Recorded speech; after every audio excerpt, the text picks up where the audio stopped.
Hello, everybody. Welcome to Writers Drinking Whiskey, your literary happy hour, the show where we investigate every bottle until every last lead is run dry. I am your host and prime suspect, William R. Hincy, and joining me today, I am honored and thrilled to have Dana King. Dana, welcome to Whiskey Bar. Bill, it's a pleasure to be here. Thanks for having me. Yeah, no, it is great to have you. So I'll give you the Cliff Notes version of an introduction. Feel free to correct me, add anything that you want from there. But I know you've authored 8 novels in the Penns River series. You have 6 in the Nick Forte private investigation novels, and you have a standalone crime novel. Twice you were nominated for the Shamus Award. And then notable life things, you were a senior instrumentalist in the 214th Army Band. And you have a master's in music and trumpet performance, which I thought was really super cool, because I can play no instruments besides you probably didn't notice right before you got here, I got some silly jingle stuck in my head. So I'm rocking out to this jingle. Rocking out is not the right way to describe what I was doing, but luckily I was alone and it wasn't caught on tape. And then I think the latest book is Off the Books, which is another Nick Forte novel. Correct. Beautiful. Awesome. Anything you want to add to that, or? Well, I mean, I'm finishing up the outline for another Forte book that I hope to start in the next week or two.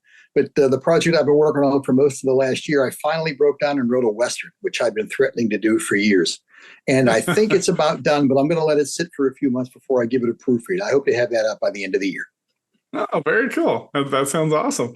It's funny how they go. A lot of times you do see PI and Western, people write PI in Western. I don't know if it's the hard Scrabble characters or what the exact connection is, but you see that quite a bit.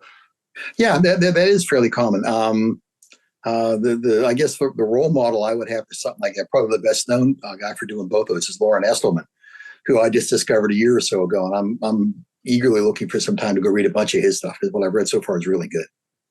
Very cool. So my favorite question of the show, what are we drinking? What we are drinking today is what I was taught is called a depth charge. It is closely related to a Boilermaker, not quite as closely related to an Irish car bomb. And for a depth charge, what you do is you take a glass of beer, any beer, whatever beer you like, and you pour it. And you make sure there's enough room in the glass. If you have to drink some off, you drink a little bit off. And I think my glass here is big enough it'll do it.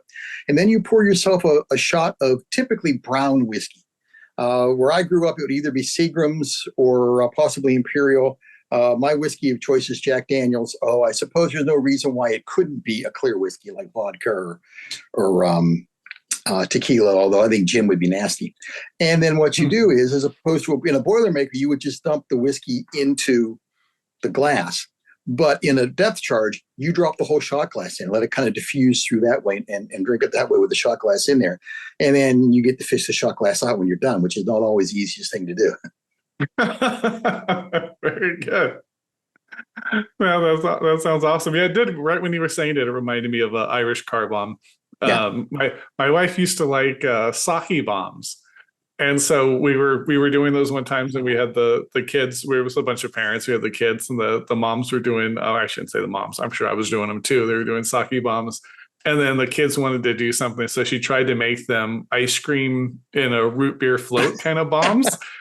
But the problem is the ice cream in the little shot glass doesn't come out. It just sits there slowly, melts into the root beer. So not advised anyone watching, but fun time all the same. Very cool. So are you going to make it, or you already have it made and I'll make it for you. Drink? Awesome. Let's do it.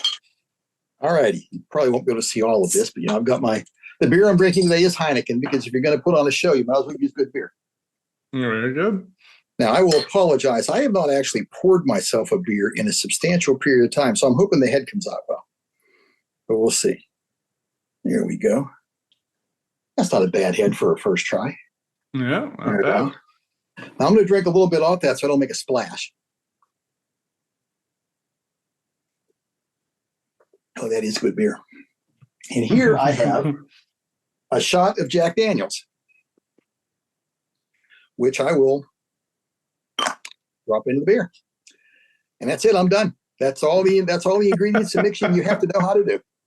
Very good. It sounded delicious. I like the little clink there. It was right by the speaker.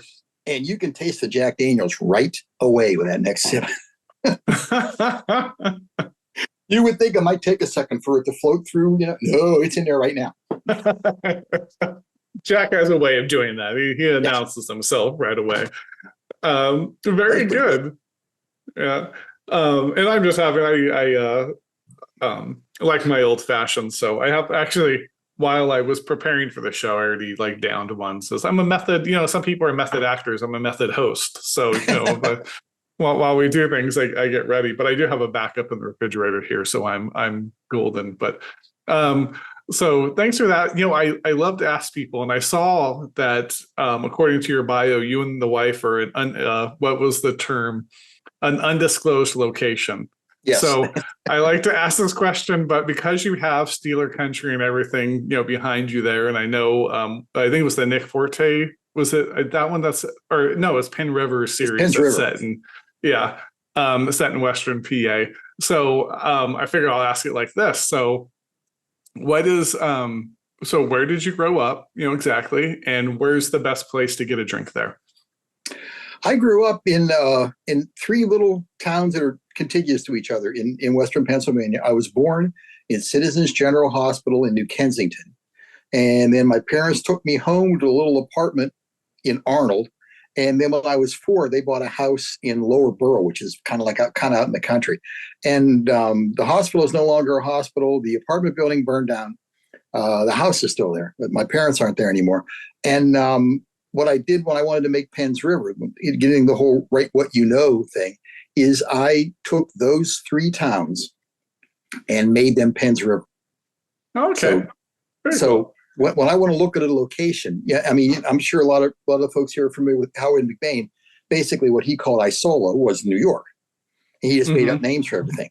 I didn't want to work that hard, so I made those 3 towns into Penns River. And then a township out beyond this, definitely out in the country, called Upper Borough Township. I made that what I call unincorporated into Shannock County. Okay. So I could have a couple of different governmental agencies going on there. And all the streets and everything, I just took the real streets. I went into Google Maps, made myself a map of what I called Penns River. So if I want to sit there and remembering back from when I was growing up or going back to visit my parents until recently, I would go back and say, well, oh yeah, we're here. If we get down Leechburg Road and make a right there, that's Hartkey Street. And I would actually pick locations. The only locations I make up for the stories are if something bad happens there. And you don't want a business to sue you and say, well, yeah, we want you to know our budget is a child molester. That's bad. So I will make up names for that. Or if something bad happens at a house, a criminal lives at a house, I will go in and look at Google Maps is great for this. I'll go in and look at the addresses. And if there's an address that's say 3512 and there's a 3516, the next house over, my house will be 3514. So there is nobody at that address and there can't be. So I can do whatever I want in that house now. Right. And it's great. I don't have to remember too much. I go into Google Maps and look and see where things would happen. It'll tell me how long it would take to get from one part of town to the other. It works out really well. Oh, very cool. That's very good. So my grandparents, my grandfather was born and raised in Canonsburg. Oh, I know where Canonsburg is. Yeah, he's never left. He was born there. He's still there. They're still with us, thankfully. But so we were just out in Western Pennsylvania, Canonsburg. My family is also Panhandle, West Virginia. So we go up to if you know where what is it? It's Alexander, North Alexander, West Alexander. Sorry, West Alexander, PA is right on the border, really close to Wheeling. This is the closest town, really, is Wheeling, West Virginia. But that's where my grandfather's last name was Fluharty. He lives on 1 Fluharty Lane. So, never have to look him up. We're like, oh, we haven't been there for like a year. I always kind of forget because I was born in West Virginia, but we didn't, we left, so I had no memories. I was born in Morgantown. I had no memories of Morgantown or have any concept of it until 2 summers back when we were out and I'm like, let's go visit. Like I was born there, but I feel like I've never been there. But yeah, it's beautiful country, especially in the fall, especially Steeler season. It's beautiful to be out there with the leaves changing and things. Unfortunately, the beloved spouse and I look for excuses to go back there now. My parents are both dead, and I have a few relatives back there. But we don't really have anything that takes us that way. But this year, we're going to make it a point to spend a weekend up there, as my older niece in Colorado is getting married. So we're going to make a road trip. We're going to be gone 17 days to drive out there, see the wedding, and we're going to stop in Pittsburgh and see some folks on the way back. Very cool. That'll be great. Awesome. So, and then I wanted to ask though, because of the undisclosed location, did you happen to ever listen to Coast to Coast AM? Can't say that I have. Okay. It was an old, maybe it's still on. I don't know. When I used to work nights, it was a nighttime AM show. And the host, Art Bell, they would talk like aliens and Bigfoot and all these things. And he would always say he was broadcasting from an undisclosed location in the Mojave Desert, So when I saw that, it really reminded me of that. I'm like, oh, all those late nights driving around delivering newspapers or whatever crazy odd jobs I had back then. I first started doing it was kind of a joke. That was where they always used to say Dick Cheney was. Dick Cheney was in an undisclosed location. So this is kind of a joke. I started saying I was from there, and it kind of stuck. I mean, it's not. I also tell people I'm a witness protection. That's why I can't tell them. Neither of those things are true. I actually live about halfway between Washington, D.C. and Baltimore, Maryland, right off of Right. Oh, very good. Very good. It's a good area for writers. A lot of good crime writers around here. Yeah, a lot of great. Plus me. Very good. Very good. You fall into the good too. So, not plus you, like you're not part of them. You're one of the good crime writers too, Awesome. So maybe then we can get to that. So could you maybe just take us on your kind of author journey, kind of leading up today, like where you got started and, how you end up being here? Well, the weird thing was I did a little bit of writing in high school, and I worked on the high school newspaper, and I had an English teacher who liked my writing. And then when I got more permanently into music and in the Army, I didn't write a thing. And when my daughter was born and I had to find a job that actually paid money, as opposed to being a musician, I taught for a couple of years, and my wife and I got divorced, and I found myself moving into Chicago looking for a job. And I finally found a job, but I had all this time on my hands that I used to spend practicing, that I had nothing to do. So I started writing short stories for my friends that were well received. And I wrote a short story for my trumpet playing friends. I wrote one for people at the job I was working at then. I wrote one for the next job, and that was well enough received by a couple of folks who said, we should think about writing a book. And I, like a lot of people, I just kind of fell into it. I tried a book here and I tried a book there. And I was lucky enough to get an agent interested fairly early on with the Nick Forte series. And the book didn't sell, although the publisher did stretch us out for a couple of years before they finally turned us down. And in the meantime, I had decided to take the series in a different direction. It was almost a cozy when I wrote it the first time. And I had a little trouble writing that because that's not usually the stuff I read that much. So I, excuse me, that's a depth charge speaking to me. We're having an explosion. I changed it to a more hard-boiled, more traditional Dashiell Hammett, Raymond Chandler kind of character. And I like those a lot. And I figured I was onto something when the first one I wrote did get nominated for a Shamus Award. So I wrote 4 of those and self-published all of them because I couldn't find a publisher for them. Sure. And then I figured I had 4 of those. I might try something different. I moved over to Penns River and self-published the first one of those, a book called Worst Enemies. And around this time, I was writing reviews for a small website called New Mystery Reader. And I got to do some interviews. Stephanie Padilla was the editor, a wonderful woman to work with, and she and I are still friends. But one of the people I interviewed was Charlie Stella, who wrote, mob fiction, wrote as good as mob fiction as anybody does. And Charlie and I got to be friends. So he wanted to see something I had written. So I sent him a copy of the second Penns River book, which is called Grind Joint, which has an organized crime element in it. And I heard from him about a week later. He said, what are you going to do with this? I said, well, it needs a couple of more drafts and I'll probably self-publish. And he commented up, he goes, no. It's done. What are you going to do with it? And he worked on me, and then he called his editor at a publisher I won't name because we didn't part under that great of terms. Well, we'll leave that part go.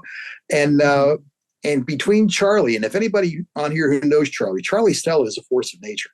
And between Charlie agitating me to send them the book and agitating with the editor to read the book, we finally struck a deal where I said, okay, I'll send it.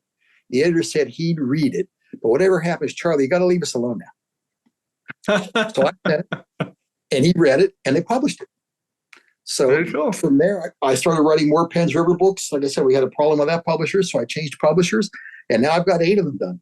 And I have a very rough outline for an arc for 3 more that will probably close up the series, but I'm not going to get to those for a couple of years yet. I got other projects that are a little more pressing for me.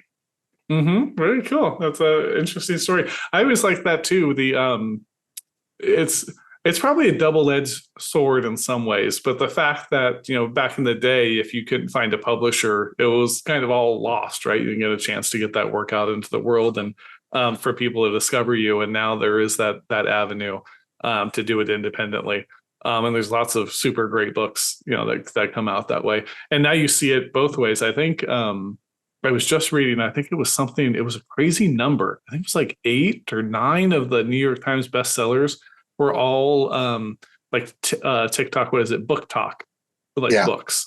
And then most of those had started off as indie books, and then a publisher will come in and help them get that distribution into bookstores and everything else. But it's wild. It goes back and forth, but I think it's cool that the avenue's there now, where before it's like you have I had a bad experience with the publisher. I won't bother to name, but I had the first novel I ever wrote was published, and I don't know what happened with them, but long story short, I finally kind of reached out and said, hey, you know what? Maybe this wasn't a good fit. Can I just have the rights back? You're way behind on royalties, whatever else. I don't even care about all that. Just give me the rights to the story back. And they said, yeah, we'll do that. I'm making it sound way more amicable than it was, but I got it back and re-released it myself, independently under a different title, a different cover and all of that. But it's cool to be able to have that flexibility now. The one time in my life my timing was good about these things was about when I started to self-publish, and self-publishing was still, people looked at you kind of, it wasn't quite respectable yet. And sure. The first one I wrote, A Small Sacrifice, that year, the Private Eye Writers of America was the first year they had a category for indie novels, just for self-published and very small presses. And I sent my book in, and that's where I got the nomination. And what was nice about it was that PWA was so welcoming of anybody who wrote private eye fiction. They were not going to discriminate against folks who didn't have contracts with. My issue then with MWA was, and in fact, still my issue with MWA, is I had 2 award nominations, but I never made enough money from a book to qualify as a full member of MWA. I had to go in as the adjunct member, so I just didn't go in. And then the year after that, for PWA, the year after I got the first nomination, they came back, and Bob Randisi just decided, well, to have it be just self-published and independent published, that almost makes it sound like it's a ghetto for over there. These books are just as good as other books are. So when I entered the third year for Man in the Window, they actually got a nomination for Best Paperback Original because PWA stopped discriminating.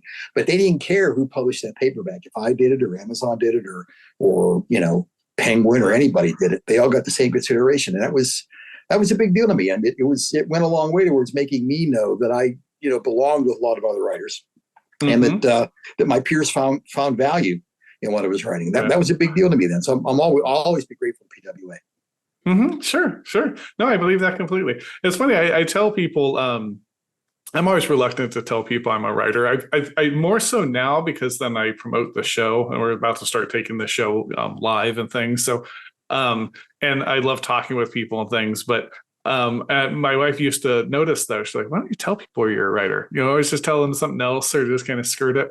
And it's double-sided. The not so savory side is that I know once I tell someone that, they're going to tell me about the great unwritten book that they're going to maybe write one day, So the selfish part of me is like, I don't want to hear about it. Like, write the book and then tell me about it. But if you haven't even started writing it, I'm not there. I can't talk to you about it yet.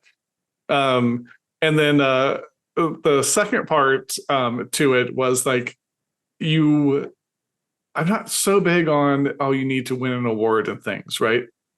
But there is, I think, the way publishing used to be, and awards kind of are now, is there's something that kind of makes you feel like you belong. So I think it's really cool when awards do that. For one, I think when they allow anyone to enter and just try to go for the best work. And then two is that even nominated, honorable mention, whatever it is, I've been fortunate enough now to win some. I don't feel any different as a human after them, but it kind of gives you a calling card that, yes, I belong, here. Like that this isn't a vanity project or something. Like there's something, that worth some merit, at least. I have mixed emotions about awards. I mean, first of all, like I said, I was delighted to be nominated a couple of times for the reasons you just mentioned. It's a great form of validation to find out that the people that you respected, that you would like to think of as peers, think your work is good enough. It was one of the 5 best books in that category written last year. That was very cool. I'm not crazy about the idea of competition. I was a Seamus judge a couple of years ago, and I asked not to do it again because I was just very uncomfortable reading the books to essentially pass judgment on it. It was really hard for me. And I don't, the idea of authors competitions, yeah, I understand why we have to have them. But I've also seen people who were nominated for awards who didn't win them get bent out of shape. And to me, certainly, if I was nominated for another award and if I won, I'd take it and I'd be grateful. But like, for instance, for the Anthony Awards, and they'll have the BoucherCon, and they just finished up the nomination process. Anybody who belongs to BoucherCon can nominate a book, and people are always out begging for nominations. I've never asked for a nomination, and the truth is, I don't ever nominate a book. Not that I haven't read books that I wouldn't like to nominate for my friends, but to me, like BoucherCon, for example, is a readers' conference, and I think as a writer, I should kind of keep my damn hands off it. Let the readers do what they want to do, and then whoever wins the Anthony Award wins the Anthony Award. I'm happy for them, but it's not something I pick with. Of course, given the fact that the Anthony Awards are reader popularity contests, I don't have to worry about winning one anyhow because I don't sell enough books for anybody to be popular. So it's easy for me to say that, but the point I think is made. Yeah. No, I hear you completely. One of the things because I love sports, right? I really bore with the GOAT debates, like who's the greatest of all time, And I just think, or they'll go Mount Rushmore, like you have to pick 4 people. And I'm like, to me, it's just like, here's a tier. You're of that. You're someone you could actually talk to about that level. You're really good. You're, a journeyman, whatever it might be, right? There's just tiers to everything. So I always look at awards like, I don't care if I win or not. Like, it's really cool just to be in the tier that was considered. Yep. And then once you've done it a few times, it's kind of like publishing. I published a few short stories. It's like, yay, I'm a published author, and you're super excited. And at a certain point, it's like, okay, well, yeah, then I know I can do that thing. So that's not the, none of it's the end product, right? There's really no end product. The product is the journey, is the self of it going through it. If you get locked up on an award, yeah, you're going to be sad at some point because you didn't win one or outraged or something. And you have no control over that part. You have control over the quality of your work, like how well you do it. And that's what I tell younger writers coming up, or the writers group I used to belong to. I'll talk to them sometimes, and I tell them, don't get caught up in sales or some of the marketing stuff or other things, because first of all, nobody who's just starting out is going to sell as many books as they think the average book sells. The average book sells like 50 copies. And you sell 500 books, it's a huge success. But people tend to get ahead of themselves early on, and they forget that, the only thing you can control is the quality of the book. Even if somebody was to throw $1 million your way to do a marketing campaign, it might sell this book, but it won't sell the next one. If this book wasn't that good, this book has to be the best book you can write. And then you take your chances and you hope for the best. And if nothing else, then, you can walk away from that book saying, that's the best book I could write at that time. Now I'll try to do better next time. Sure. Amen. So I wondered if we take a step back to Western Pennsylvania here, just like growing up there. I wonder, in the general sense, like, how do you think, did that have any, clearly it had some impact on your writing because you set a whole series in a semi-fictitious, right? Fictitious town, but based on real area. How did it shape your writing? Is there any particular ways outside of the setting aspect of it? Oh, yeah. It's funny. I was just talking to my wife about this a couple of weeks ago. Very much for my dialogue, the way people talk, is kind of the way I talk now in a great extent. Of course, you can't really get an accent down there, but some of the dialect, people in Western Pennsylvania, even if they speak for a couple of minutes at a time, they tend to use somewhat clipped sentences and certain phrases and know very few what we would call 89-cent words. And that has shaped how I write my dialogue and to some extent my narrative, because I am writing basically from inside a person's head, even if it's not first person. So it did a lot of that. I was lucky to grow up around a lot of people in Western Pennsylvania who were themselves good storytellers. And even the ones who weren't necessarily great storytellers all had their own interesting and amusing way of speaking. So sometimes I can just kind of sit back and channel that.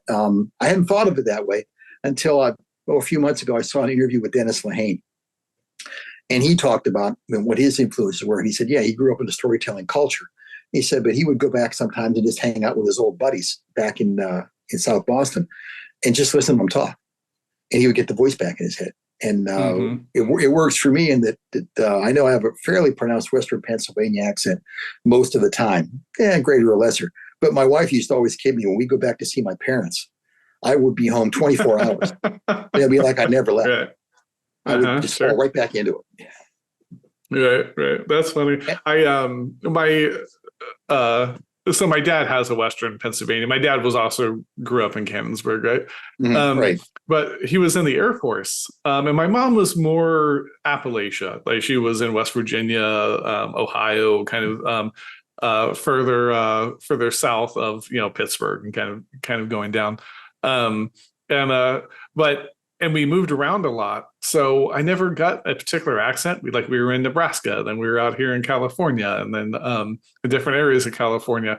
But there were certain things I would say. And I knew it wasn't normal because other people wouldn't say it, but I would say yens. Like, oh, what are yens up to? And they were like, what are you talking? What's yens? And to this day, I'll just say it. I just text people, even if I know they don't know what it means. I'm like, no, I'm not going to say you all. I'm going to say yens right here. But it's fun. Some of the there's a very certain kind of way people talk back there. I don't have it, but I love when I go back and hear it because it feels very much like family, like I haven't seen for a long time. The phrase that I will drop on people once in a while, and sometimes I do it now on purpose, but I can remember, this had to be 20 years ago. I was working for a consulting company and we were in a meeting with another company. And one of my jobs was, we're supposed to be a partnership. And one of my jobs was to help to negotiate who was going to do what and how it was going to get done. And we're going around and we're talking about this. And the other person I was talking to was not being all that specific in what they wanted us to do and what they were going to do. It was leaving things kind of vague. And that's not my personality. And B, that's not what my boss told me to leave there with. He wanted some bright lines drawn.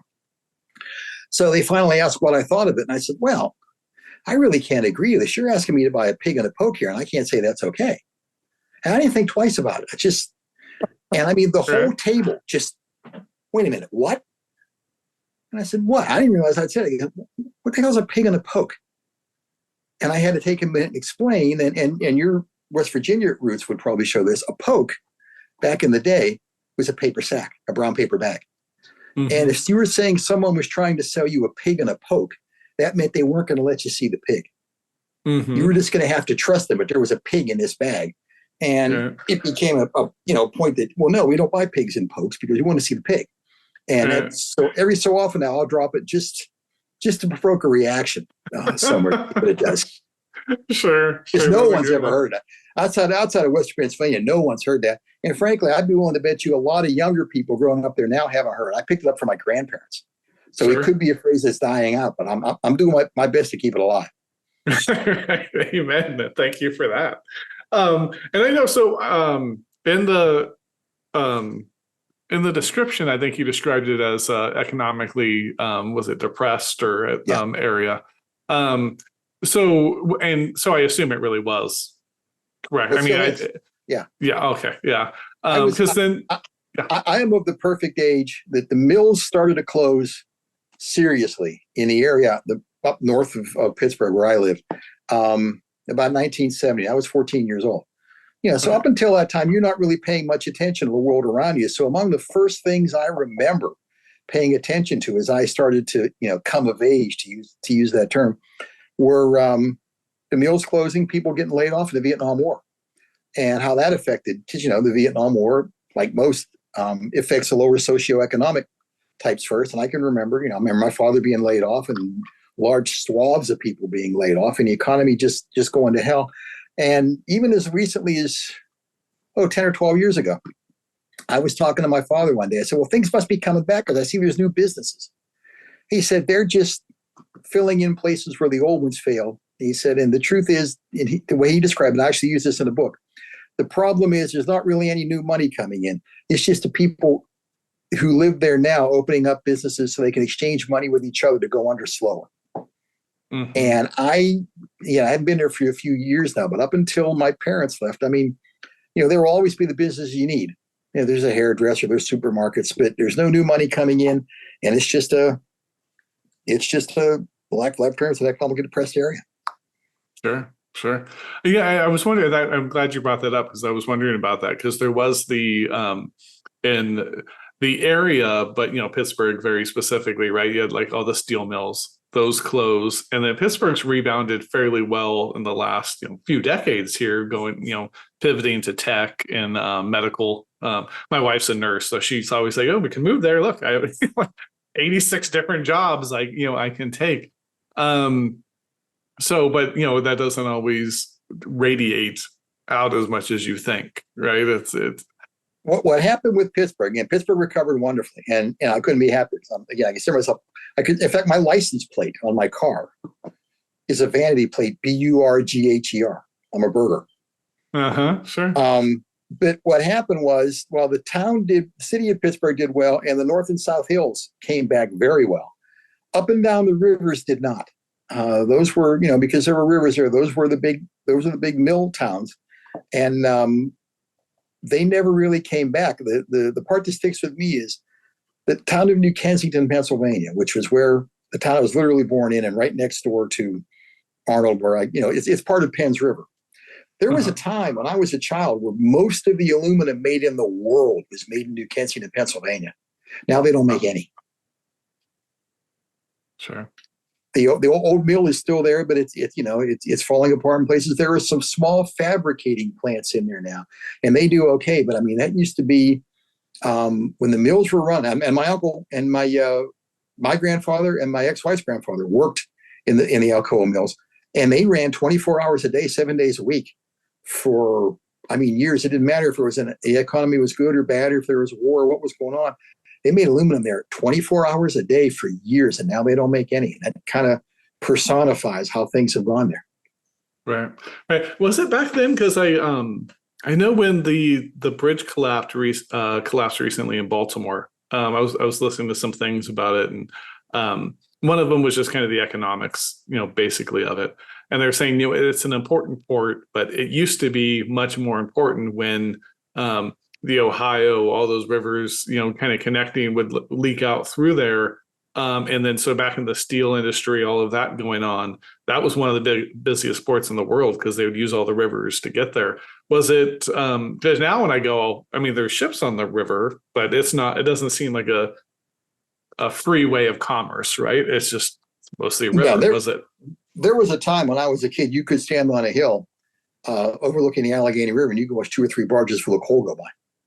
Because they were taking out all of the mills. In fact, there was a coal mine actually in my town, in Lower Borough, down by the river, and Alcoa built a small railroad to ferry the coal directly from that mine 5 or 6 miles down the road to the plant. And that's all that coal was ever used for. It was Alcoa's mill, and it was Alcoa's mine. And that coal went directly down there. Now those are both closed up now. Right. Have been for years. Right. Did that, is that something like, how do I want to phrase this? So getting older, right? Like you don't notice the days go by, but they go by. And then when you look back, you go, oh, I was 15 and now I'm 46, was it something like seeing that transition? Was it something you were conscious of as it happened? Or was that something that just kind of you looked back and were like, okay, that happened? It's weird because Let me tell you a little story to kind of set that up. Mm-hmm. My first job was working at A&P. They still had A&Ps then.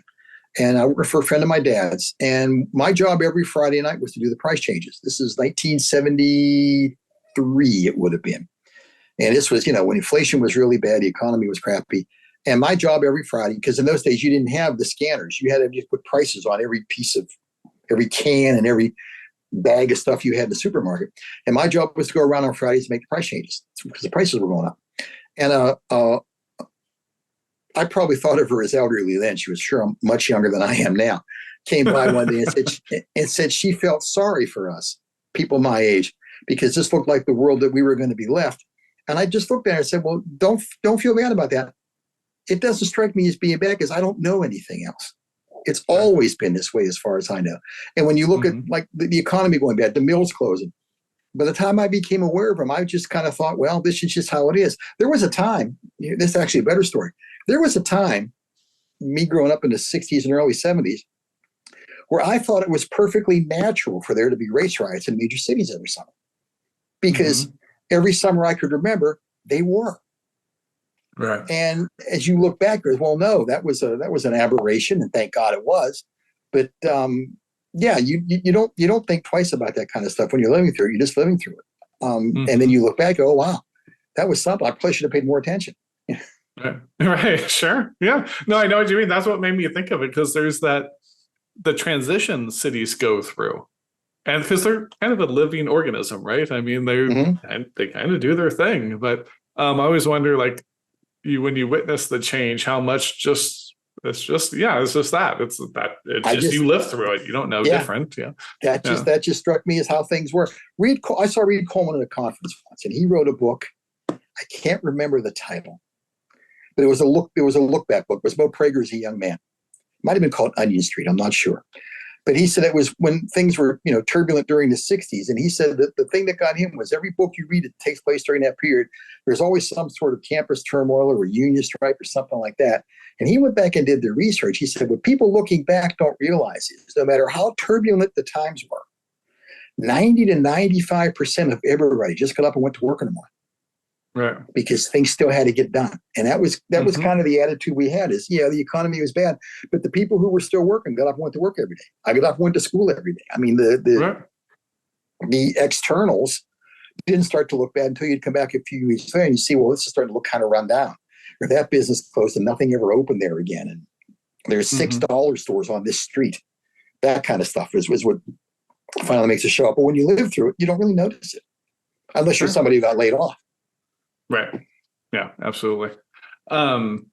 And then the other part from your bio I wanted to bring up, there was a wonderful a mention of that you own certain movies because you like to rewatch them. And there's the writers you like to read every year. I would assume some's maybe rereading, maybe not. I mean, there's so many books nowadays.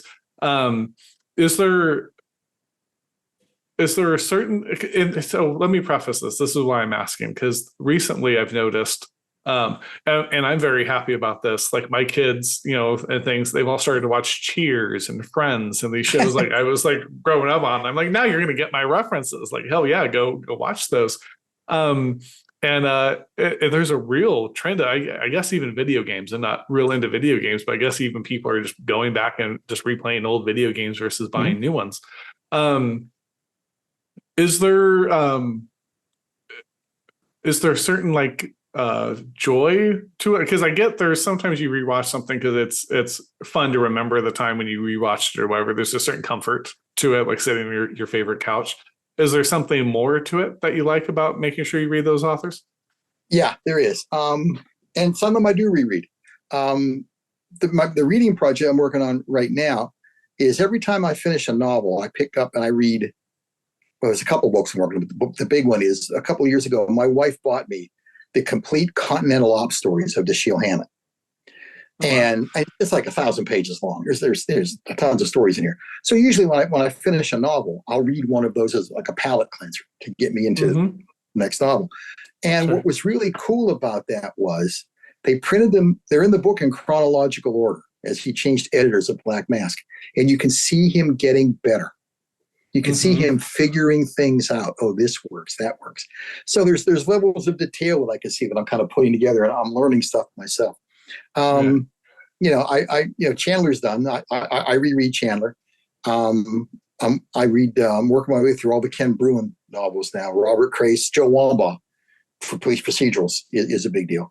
But so far as the movies we like to watch or TV shows, it's funny. A few years ago, we did watch Cheers start to finish. And we held up just as good as it ever was. But we're going to finish tonight watching the commentaries. Every year we watch Deadwood. Okay. And we know it so well now, we actually recite some of the lines with the characters, or we'll sit there and say, here it comes, the next line. All right. But we know it so well now that we are starting to pick up little subtle things about how it's made, little subtle things in the stories. And there were things that we're watching the commentaries now, that not all the episodes do, but a lot of them do have commentaries from the actors or producers or David Milch. And little things that they got from, inside baseball kind of stuff. You go, oh, wow, I hadn't thought of that. But yeah, they're absolutely right. It lends a different dimension. The movie I'm most like that with is LA Confidential. Every time I see LA Confidential, I see something different in it. Oh, geez, I didn't notice that. Yeah, he meant this is why he did that. It went over here and he had to work on that. And then, of course, we have our touchstones just for fun. Every year on New Year's Eve, we watch The Big Lebowski. Okay. Every year on my birthday, we watch Get Shorty. And every year on Christmas Eve, we watch The Ice Harvest. Very cool. Yeah, that's nice. I mean, I think it's also interesting in the sense I was listening to someone and they were talking about streaming services. And they're like, it's a weird, he was a former network executive, but he was like, it's actually kind of weird because with streaming services, everything you make, you compete with yourself. Yeah. Because it's not like now you have a Thursday time slot, like Cheers is going away, you're filling it with Friends or Seinfeld or whatever it was that came in next. It's like, no, Cheers is still there, and now you're adding to it. So you're always competing with yourself. So as a marketing plan, it may not be a viable long-term one for all of these, streamers. We still also, I don't buy a lot of movies or TV shows, but the ones that I really, really like, I'll buy them because the one thing you can't get on the streaming services are the special features. Sure. So I learned a lot about Deadwood. I learned a lot about Justified from watching the special features. And you can't do that when you stream them. I mean, it's great to watch them, but it's nice to have them come up. And in fact, a while ago, about a year ago, I guess, we watched Unforgiven, Clint Eastwood's Western. And we streamed it. And I love that movie. And there were things I was thinking about watching. I said, I'd like to be able to watch that whenever I want. And I knew there was some behind the scenes stuff that I wasn't getting. So I went out and bought the DVD just like a week after I watched it. Brought the DVD home and just watched the features. I haven't watched the movie on the DVD yet, just the features. I'll watch it someday. I'll watch it again, but I wanted to see the features, so I bought them, and it was worth it too. They were really good. Yeah, absolutely. Well, it makes a ton of sense too because it's Star Wars. Lucas went and re-edited all the original ones and added like scenes and everything. So to try to get the original Star Wars is next to impossible now. You're going to get a edited after the fact, kind of version. So having it, if it's something you really love, having it is really cool to like be able to like preserve that versus because even if you get it, if you download it, you have it. But if you do like the digital, subscription, the streaming service, well, they just change it on you and you don't know if they're going to, how they're going to change it. I wonder if part of it is, the big trend, especially Hollywood. But I've seen this even with books a little because there's the, what's the term? Public domain, right? So stuff hits the public domain. So now there's like what used to be called fan fiction, like the Jane Austen fan fiction. Now it's still kind of fan fiction, but you can sell it because it's now public domain. So there's a whole kind of Jane Austen genre, out there, and I hear it makes very some of the people in that make very good money. I wonder if a bit of it is just especially with Hollywood, you just get lots of bad reboots. It's like I can either go watch original Star Wars or I can watch the 20th version of Star Wars. And yeah, I agree. I mean, I'm not a huge fan of reboots. I remember I was in college when the first Star Wars came out, and I loved the first one. I didn't care for the second one as much, and the third one was okay, and I'd never seen any of the other ones. A movie that I would love to watch again is Apocalypse Now, but you can't get it now. All you can get now is Apocalypse Now Redux, and that movie's not anywhere near as good. It's nowhere near as good as the original was, and I can't find the original, and I'm not going to sit there and skip through the parts in the Redux that are stupid. So I skipped it. The last cut Ridley Scott did a Blade Runner. I didn't think was nearly as good as the original, but good luck finding the original. So it's kind of, it's funny. I was looking through for something to read later from the book that just came out, and I picked up something. I said, geez, boy, I wasn't happy how I wrote a couple of sentences. I wouldn't mind changing these. And then little man at back man said, hey, dumbass, the book's done. The book is what it is. You can always go back and tweak something. Just write the next book better. Yeah. So, I mean, it seems to me just when you finish it, when you send it out there, it's done. Just go do something else. Yeah. Well, I think there's also a misguided notion that you can always do it better. I remember when my corporate career is winding down here, a month and a couple of days left, and that'll be the end of it. But when I used to coach people on their careers and things, the very popular thing, my wife was just telling me this is starting to change, but it was always like, oh, what are your weaknesses? And let's focus on improving those weaknesses. And this is 10 years ago. I'm like, you know what? I'm not so worried about your weaknesses. Know what they are and try to mitigate them. But you know what? It's your strengths. What are your strengths? Let's play to those. Because that's you're going to be the best you can with whatever those strengths are. The weaknesses are just what's going to draw you back. And I think that happens. It's like, oh, I can improve this, but you don't actually know because it's a house of cards, and you've built this beautiful house of cards. And now I'm going to go back and I'm going to add this little section here. I'm going to pull this away, and that whole thing can collapse on you. So. I think I get the impulse because I felt that before too. And if I see a typo or something, I'm like, oh, can we correct the ebook version with a typo? But a typo is a typo, right? That's not anything that's affecting anything, really. But the when you're editing something, that's when I actually know something's getting towards done, is when I go back to edit it and I have this idea. And then when I try to fit that in, I realize all of these, there's this web, and I'm messing up the web a little bit here. And I'm like, okay, you know what? This is done. I can't play with this anymore. This is the thing it's meant to be. My first couple 3 novels, somebody asked me once, how do I know when it's done? And I said, when I can't bear to look at it anymore. Because I was doing 6 or 8 or 10 drafts. And as time has evolved, I have finally refined things down to, all right, look, you don't want to do that. So I have a set idea. Not that I won't vary from that if I find something that will work better. Basically, I do a draft and a rewrite, and then I do one serious edit, and then I go back and do a polish, and then I'll wait a few months and do a proofread, and then it's done. And I have found that I've been doing it for 20 years now. So you kind of have to trust the process. After you come up with the process, and you have to trust the process. I think it was Stephen King. I do not believe in writer's block. And I think it was Stephen King who made the great comment. It wasn't him. It sounded like something he would say. He said he believed that writer's block is what happens when you try to be a better writer than you are. Funny, yeah. That you have some artistic goal in mind, and boy, you're going to do this, and you sit down and you realize that, well, right now you don't have the chops for that. You can't just decide to be better. You have to incrementally get better, and your process is an evolutionary type thing. And if you decide you're going to go from A to G and skip B, C, D, E, and F, well, you may be blocked because you're just not ready to do that yet. So I take them as they come. And like I said, when I go back and look and say, gee, if I were writing down now, I'd have written it different, but I'll do the next book better. I won't do that in the next book. But talked about playing to your strengths. I never thought about it this much in my earlier books, but as my books progress, especially my short stories, I've been told by enough people that I write really good dialogue, that I lean more and more on the dialogue. And as I do, the books get better received. So, okay, I'm playing to my strength. Dialogue is a strength. I use a lot of dialogue now. Right. Yeah, amen.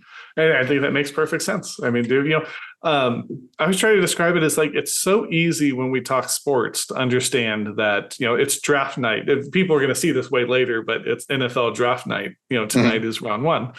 So they'll go, oh, here's this offensive tackle.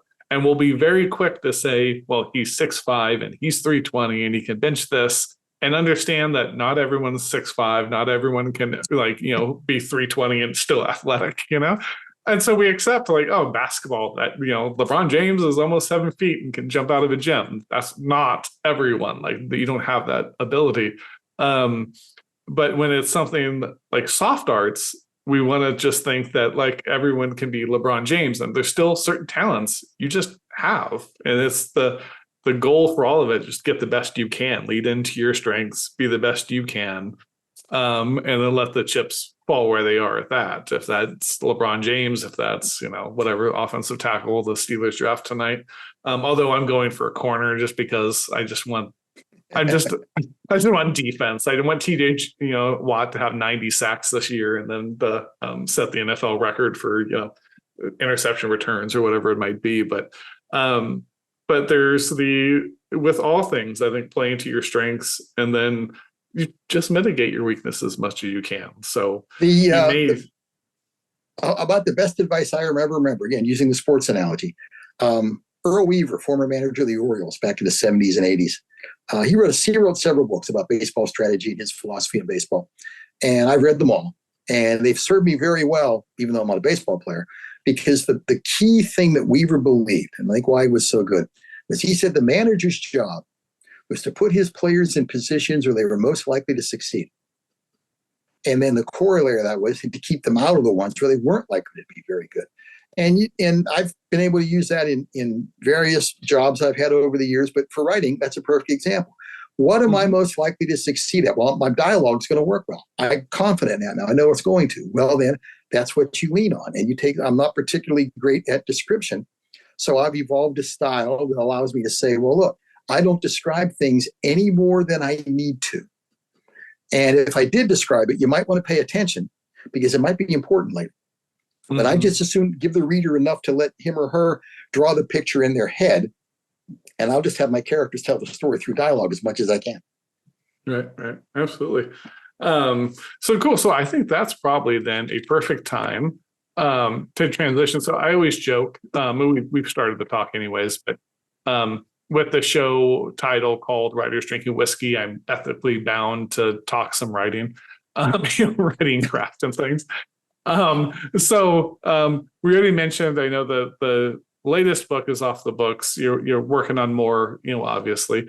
So I thought we could maybe get into some specific, kind of writing questions here, and very specific about your work and craft and such. So I guess.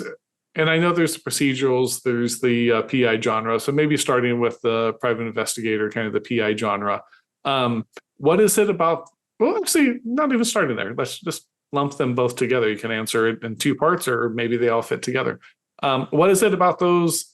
And I hate the term genre. I'm going to use it because it's easy freehand. But what is it about those genres that compels you to write them as a writer, artist, to delve into those? Well, the answer for the PI ones is easy. When I was a kid, elementary school, I read the Encyclopedia Brown stories. And then I got into Sherlock Holmes. And, they're essentially private investigators. They're, not what we would call today, but that's essentially what they do. And then one day I was probably 16 or 17 years old, and I was helping my dad clean out the basement. And I came across a Mickey Spillane novel that had fallen down behind a workbench. And in fact, I remember it was The Twisted Thing. And I'd never heard of Mickey Spillane before. That's, he's good. So I read that and I was hooked. And I started reading, I read a lot of Mickey Spillane. I went on and then discovered Robert B. Parker. And then as I got older, I didn't read a lot of fiction when I was a musician, but when I got out of music and started to read more fiction, I just kind of fell back into the PI stories. That was where I discovered Chandler and Hammett and Robert Crace and Walter Mosley and John D. McDonald. Travis McGee wasn't really a private eye, but it was the same type of story. And those stories just appealed to me. And I think you mentioned before, there's a lot of similarity between a PI story in a Western, particularly your old traditional Westerns, where, this is the guy who's kind of a loner. He's kind of outside the system, and he's going to have to come into town and set things right. And that's what a PI does. So those are always going to attract me. The procedurals, I think what really got me on those was I read Joe Wambaugh's book, The New Centurions, when it came out in paperback, and I had never seen anything like it before. It just fascinated me. And then it was around that time, Wambaugh was a big deal, and you might be too young to remember this, but there was a series that I think NBC had. They were like hour and a half little like movies every week, but it was just called Police Story, and Wambaugh was the consultant. And a lot of the stories were based on, true events that he had dealt with in Los Angeles. And they just fascinated me because this little town I grew up in, out in the country, and again, looking back, I know this wasn't true, but to the best of my knowledge, we didn't have any crime. Our idea of crime was when the cops rousted the kids maybe from having a keg party or ran them out from making too much noise around McDonald's. Now, looking back, I know that wasn't true, but that was my feeling of it. So to me, crime stories were almost like science fiction for some people. That this whole culture existed, that cops actually did these things. And even to this day, because I write a lot of procedurals, and I'm very happy that a lot of the cops who've read my books like them. They're very complimentary in how well I get the police stuff right. But I look at some people who become good friends of mine, and I just sit there and think, I can't imagine him kicking in the door. I know he did, and I know what he was good at. But I'm sitting there thinking, the way I know this guy, we just sit down and we have a drink from time to time, and we talk about things. We talk about our families, and so even now, it's just a little, but it fascinates me. The things that get done, the things that have to get done in a matter-of-fact sort of a way. So I think what got me was I'm looking at these things that to me are almost bizarre that people actually do these things. But since I know they do them as a job, I try to write them in as matter-of-fact a way as I can to try to convey how they must look at them. And apparently it works out okay. Right. Yeah, very good. What do you think it is about crime fiction in general? Just the crime, like drawing something around it that draws us in as readers and as writers to do it. Well, I think in the old traditional mysteries, they were puzzles and they were entertaining, and you got to guess along with the detective. Frankly, I don't read a whole lot of those anymore. I have become more in Raymond Chandler's great essay, The Simple Art of Murder. He rips the old traditional mysteries and makes a comment that it was Hammett who changed the mystery for the better, because he made it. He put murder back in the pans of people who did it for a reason other than to just provide a body. This guy was killed, and here's why. Here's why he had to go. And those are the kinds of stories that I like to read more, and even more contemporary now. Again, going back to Dennis Lehane, whom I'm a huge fan of, he's made a comment that he thinks a crime novel, not necessarily procedural or PI, but crime novels, are the social novels of this century. That if Dickens were alive today, he'd write crime stories, because they are the best way to examine what things are like in society and how things are changing, and who the haves and the have-nots are, without just writing, soap operas or screeds, where you can get a lot of stuff into a crime story that you couldn't do otherwise, and it works very well. And again, the perfect example is his latest book, Small Mercies, is a wonderful book on multiple levels. I can't recommend it highly enough. Very good. So, I actually, that's funny that you said that. It really made me think too with crime is that it also affects everyone. Right? Right. So, you could have, what's this show that was just popular on HBO, Succession. And it's super rich people, and it was entertaining, also hard to relate to, but like it was a thing, right? But it's hard to relate to. Crime at every level of society you can get into. Like you had mentioned, like it's a small town. Oh, there's no crime. Well, there is. There's still people that beat their wives, and there's still, but it's not always publicized, and it's not as frequent because there's just not the opportunity. But there's things that happen. Somebody asked Lehane a couple of years ago in an interview I saw, why didn't he write books about rich people? He said, because I don't give a fuck about them. and when he said that, I thought, that's why I don't do it. The only time I put rich people in my books is when I want to rip them. There's a couple of rich guys that are off the books, and I got nothing good to say about them. I really do kind of believe the inscription that begins the book The Godfather was written by Balzac, I think. Behind every great fortune, there is a crime. Sure. That there are just certain levels of income that you don't get to attain by being a nice guy and working with everybody else. It may be legal, but it didn't mean it wasn't a crime. Right. Yeah. That's a great way to think about it. I think about that a lot too. Because you go, you want. I think it's Thomas Sowell that has a quote like, "Why is it greedy to want to keep what you've earned?" And I don't think it is. I think that's why he says it the way he says it. But there's also did you really earn all of that? Right? It's like, you're the oil tycoon. Did you really earn like all of that? Like maybe you found oil and that's great, but did you deserve those riches upon to where you stop being a human? I'm always like, there's a certain level, even with fame, I feel like people hit it and they become caricatures of themselves. I think you see it with Hollywood a lot. You'll see, people, they're young and they seem like humans, and suddenly like they're 40 and they've been in that bubble for so long and they seem like caricatures of themselves. And you're just like, one of the things I love about crime fiction writers, I've gotten to meet quite a few from going to conferences, and I watch a lot of interviews and stuff, is how many of the huge names, Michael Connelly, Dennis Lehane, people like Lee Child, people like that, you talk to them about their careers, and sooner or later, they're all going to tell you how lucky they were. Mm-hmm. Not that they didn't work hard, not that they aren't talented, but they will all at some point tell you, well, there are people out here who work just as hard or just as talented as I am, but I got a break. Lehane loves to tell the story that he was doing okay. I mean, he had contracts and he was selling some books, but he wasn't a big deal. And Bill Clinton was photographed carrying a copy of Mystic River onto an airplane. Mm-hmm. And it was a clip that they used for a 60 Minutes interview with Clinton. So as they were promoting it during football games and stuff later on 60 Minutes, the clip they kept showing was Clinton walking out to the helicopter. And in that clip, every time he had Dennis Lehane's Mystic River under his arm.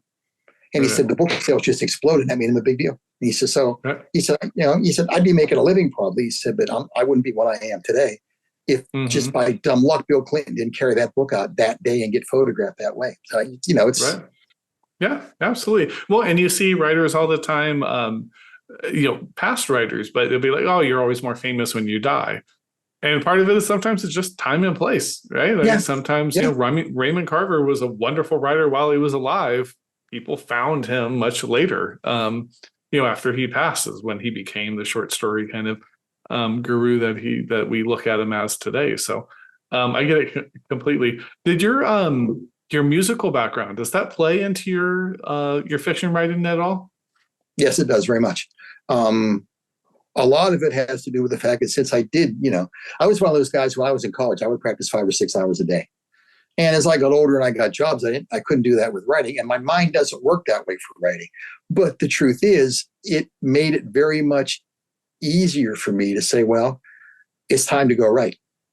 Just go up and sit down and write. I need to write 2 blocks of time today, and I need to work on the blog today. I make myself a little to-do list, and I don't do the things I want to do until those are done. So being a musician does create a great deal of self-discipline to just go in and do those things. I have writer friends all the time who ask me, how can you write a book every year, or sometimes a little bit more often? And I say, well, because I put my ass in the chair every day, and I just know what has to get done that day. The other thing is, again, it develops, you learn to listen, and that helps you with the dialogue. I now can listen. I can actually now even have Word read dialogue back to me. And of course, Word's reading it in the monotone, but I can put the inflections in myself and say, yeah, that doesn't work. I got to go change that because it just doesn't sound right. And the other thing it did, I took a class in graduate school called Chamber Music Interpretations. And the first day of class, the instructor told us that, we had in graduate school, so we're dedicating our lives to being musicians, which is a noble calling. He said, but you have to understand it comes with sacrifices, not just the financial ones. He said that you can never listen to music again purely for entertainment. He said, I don't care if you're in an elevator listening to a string version of Michael Jackson's Thriller. You have to listen to how they did it. It doesn't say you can enjoy it, but you have to listen to how they did it. What did they do there? What choice did this player make? What choice did the arranger make? All these different kinds of things you should be thinking of, because you're going to have to make these decisions yourself when you're doing your own performances. Right. And that has served me very well as a writer, because even though I still read for entertainment, if I didn't enjoy it, I wouldn't read it. But I'm also reading at that second level. I've taught myself to read that way, so I can sit there and say, oh, that's how he does it. A good example I think of, just in the last couple of years, dialogue attributions are always tricky. And one of the things that always drives me crazy, and it bothered me in my books too, is you give somebody a line, then, okay, then he said. And you don't realize till after that, well, he said it a certain way. And you have to go back and read the line again. Because that comes in, if it's words that could be interpreted one of two ways, and he maybe said it sarcastically or he said it very dry, you'd have to go back and read it again to get it right. And one day, a couple, 3 years ago, I was reading one of James Ellroy's novels. And I just happened to notice, even though I'd read probably 10 Ellroy novels by that point, it hit me, oh yeah, he very often puts his dialogue attributions before the person talks. Mm-hmm. And then you know exactly who it is, exactly what their frame of mind is, and exactly how this is being said. And I went back and edited the book I was working on then to change that. And now I would say probably, I'd say 80 or 90% of my dialogue attributions come before the speech, just to make them easier to learn. So and music taught me to do that. How did so-and-so do that? Well, why did this work better than something else? This is why. Okay, then do it that way. Right. Sure. No, I believe that completely. I actually tell people quite often, though, oh, will you read my work? And I'm like, I have turned it into a subconscious thing where the analysis of the writing, I do it subconsciously, and I just try to enjoy what it is. Because I used to have a professor, and this was 20 years ago at this point, but he used to say, we kill to dissect. So we want to see the frog, we have to kill it so we can dissect it. Yeah. So you don't actually ever get the frog. You don't actually know what the frog is. It's this dead thing in front of you. That was a living thing. So you don't know what it means to be a frog by doing that, but you understand what its parts are. Yeah. And so I went through a little phase where I really did not enjoy reading, because I was dissecting all of the time. And I realized, okay, you know what? I don't want to kill everything I'm reading. I want to still enjoy this and things. And so you still do it because your subconscious as a writer is always going to be thinking as a writer. And so so people are like, oh, will you give me feedback? I'm like, for one, I hate I may not be your ideal reader. I may not, you may give me a crime book, and maybe that's not. I'm also a moody reader, so that may not be the mood I'm in at that moment, right? So it's like, I can give you some general feedback, but I don't want it to be like I'm the all-out, authority on anything. And also, I don't want to read this I do it to my own work, but I don't want to kill your work just so I can try to get to the parts, right? And this is how the frog operates. It's a tricky situation. Hard part is to strike that balance. Friends will ask me to read their books periodically to ask for blurbs, and I'm always happy to do it. But when somebody just asks me to look at their book, man, I'm never sure what to say, because I don't generally get them until they think it's about finished or they're sending it out. Right. And I don't. It's always risky, because you don't want to give them suggestions that come out to be how you would have done something, because it's not your book. Mm-hmm. It's their book. So basically, I generally am encouraging. I've also been very fortunate. I can't remember friends of me sending me books to ask for comments on that I thought were shitty either. It's always been pretty easy. Right, to say, sure. Oh, yeah, that works pretty well. That works well. I'm happy with that. So that's all. I've been very fortunate. That's why I stopped doing reviews for the website. Sure. Because as I got to know more and more authors, I knew the day was going to come when a friend of mine was going to write a book I didn't like. Right. And I was going to have to be honest in the review, and I didn't want to put myself in that position with a friend, so I stopped doing reviews. The only reviews I do now are on my blog once a quarter. I'll do little 1-paragraph reviews of the books I've read in the last 3 months that I really liked. Right. And I don't do negative reviews anymore. Right. Yep. Amen. Yeah, I don't either. I don't do much reviews at all anyways, but I'm like, if I don't have anything nice to say, I just will not say anything. Yeah. Like this doesn't make any sense to do it. But awesome. So I wonder then with both with procedurals, with PI, there's the placing of clues, right? Like you need to there's a crime and you're going to get to the solution at the end.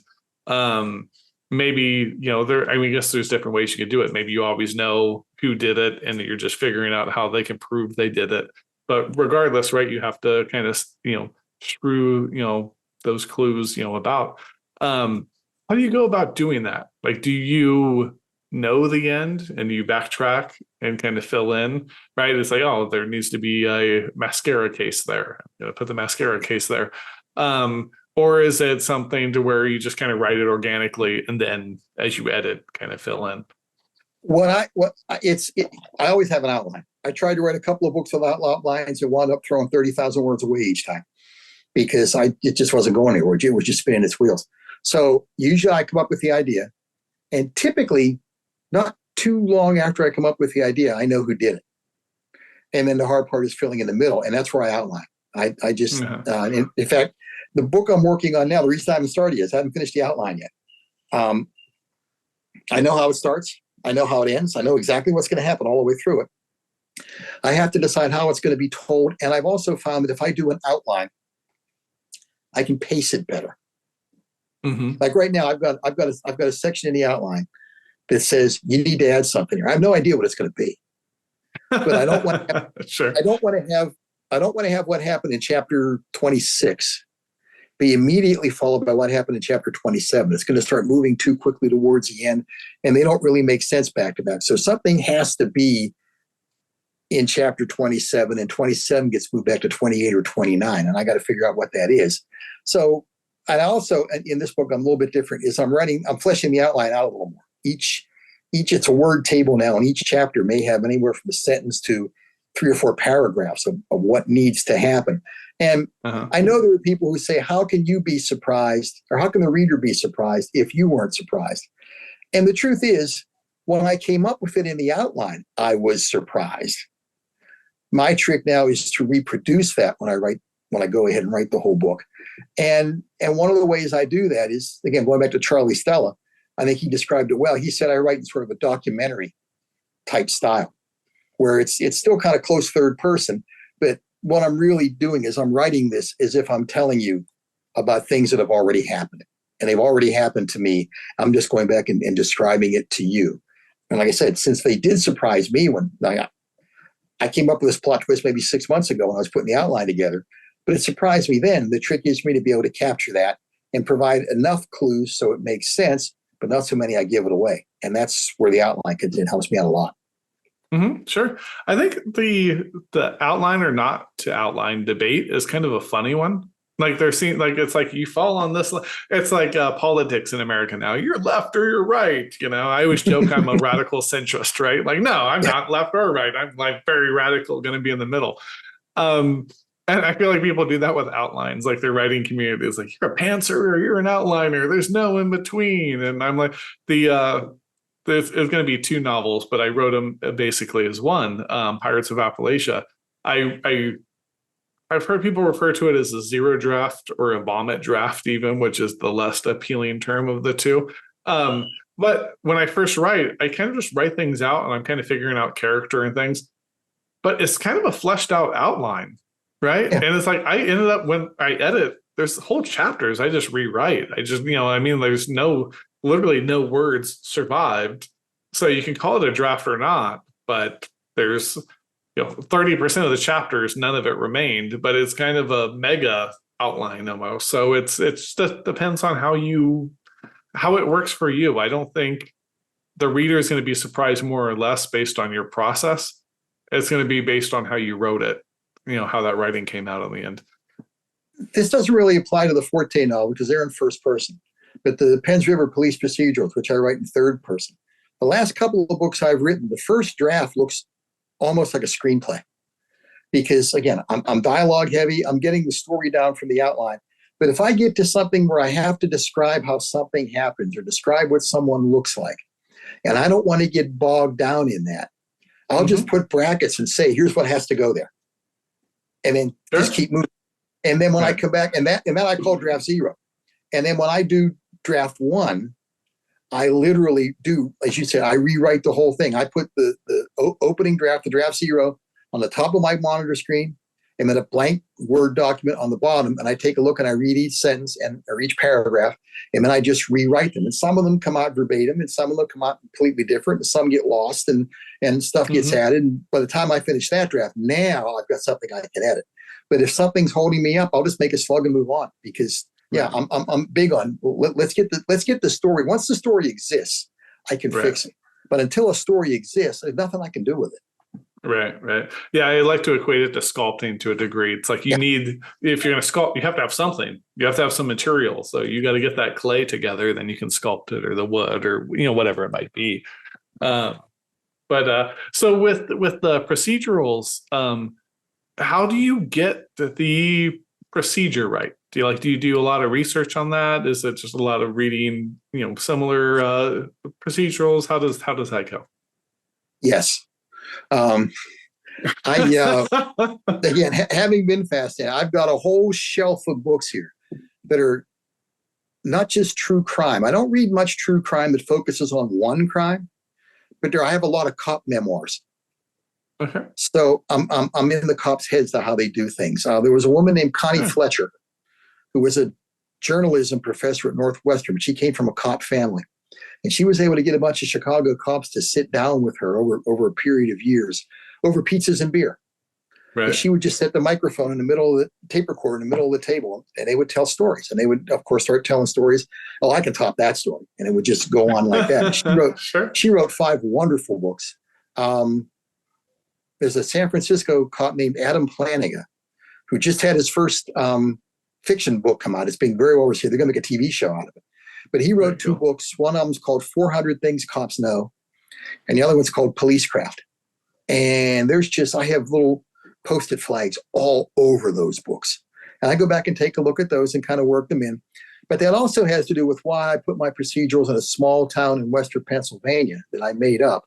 Because if there was some specific thing that needed to get done, I could make that up.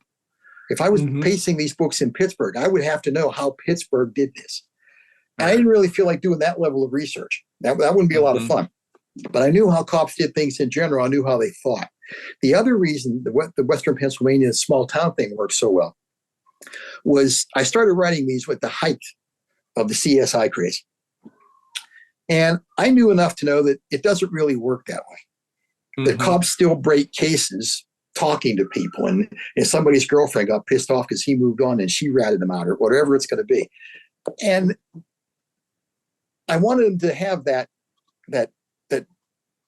basis in truth. And again, the CSI stuff changes so quickly. I didn't want to get bogged down having to research that. So if I had a small town in Western Pennsylvania that doesn't have any money, we find out they have DNA evidence. Okay, they have a guy who can collect it. He sends it off, and then we'll come back from the state crime lab in 6 to 18 months. And now I'm done with it. Right. Because they're going to have caught the guy by then.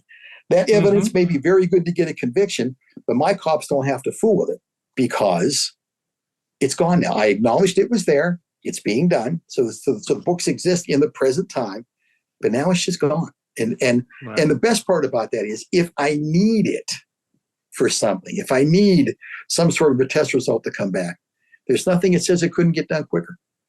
Right. Yeah, absolutely. And then I have yeah, that's right. My wife got really into true crime podcast. And so when we'll drive around, she I mentioned earlier, I forget if it was on air or before, but my wife's a nurse. But part of what she does is she goes around and trains patients. It's a contracting gig she does on the side. And so occasionally she's going like, oh, I'm going to be at the beach. You want to come with me?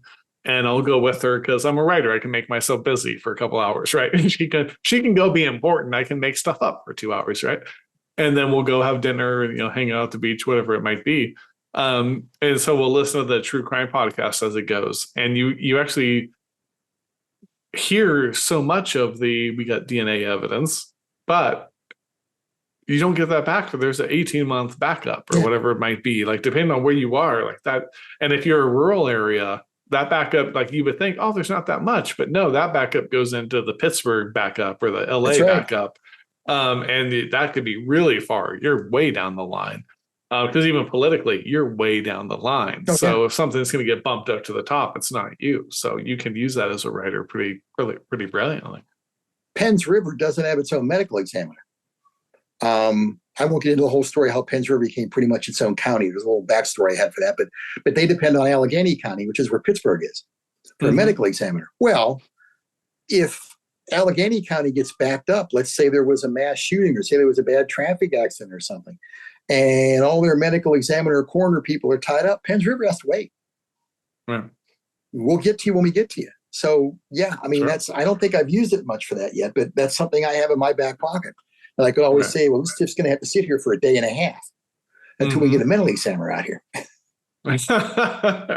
Very good.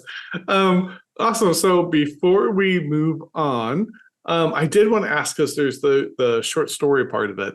And as a short story writer, do I leave it behind me? Oh, I did. I have my anthology short story. I really cut my teeth with short stories, still write them pretty commonly. So with writing books, writing short stories, and I know the short stories, when I think it was on your website, I think there was some that were also based on the Forte novels or kind of around there. But yeah, how do you decide what's an idea that's going to become a short story versus one that's going to become a novel? I